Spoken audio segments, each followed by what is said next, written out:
নোয়াখালীর বিখ্যাত মরিচ খোলা। এই মরিচ খোলা যারা যারা খেয়েছে তারা তো এটার ফ্যানই হয়ে গিয়েছে।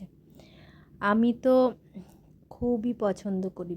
কলা পাতায় যে কোনো মাছই এভাবে রান্না করবেন, ছোট মাছ হলে বেশি ভালো হয়।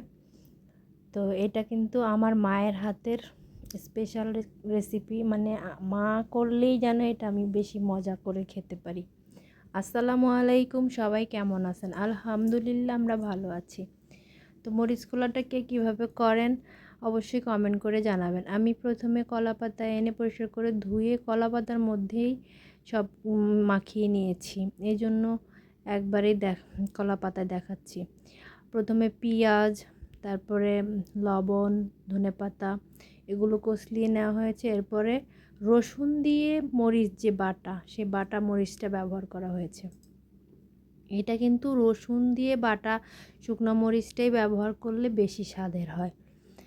আর যদি গুঁড়ো মরিচ ব্যবহার করা হয় তাতে এই স্পেশাল স্বাদটা আসে না। এরপর ছোটো মাছগুলো দিয়ে সুন্দর করে সব কিছুর সাথে মাখিয়ে নিতে হবে। সাথে কিন্তু সরিষার তেলটা ব্যবহার করব। চাইলে সয়াবিন তেলও ব্যবহার করতে পারেন, তবে এখানে সরিষার তেলটাই স্পেশালি ব্যবহার করা হয়। এই তো সরিষার তেলটা দিয়েও আর একটু মেখে নিব। মেখে নিয়ে আমরা কলা পাতাগুলোকে সুন্দর করে মুড়িয়ে দিব। এই অল্প করে হালকা একটু পানি যদি লাগে দিবেন। এই আমার এখানে মনে হচ্ছে মাছের গায়ে থেকেই পানিটা বের হয়েছে, তাই আর দেওয়া হয়নি। এই তো কলা পাতায় আমার সবগুলো মাছ সুন্দর করে মা মেখে নিয়েছে। এখন মাছগুলোকে কলা পাতায় মুড়িয়ে নেওয়া হবে।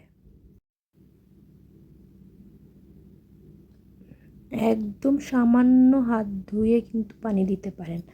অনেক কোনোভাবেই বেশি পানি দিবেন না, তাহলে কিন্তু পানি বের হয়ে মাছটা মানে পাতা থেকে বের হয়ে আপনার স্বাদটাই নষ্ট হয়ে যাবে। আর পাতাগুলো আমার একটু কেমন কেমন যেন ছিল, এই জন্য আমি 2টা দিয়েছি, একটু মোটা করে দিয়েছি। এই তো এখন মা এটাকে ভাজ করে নিচ্ছে।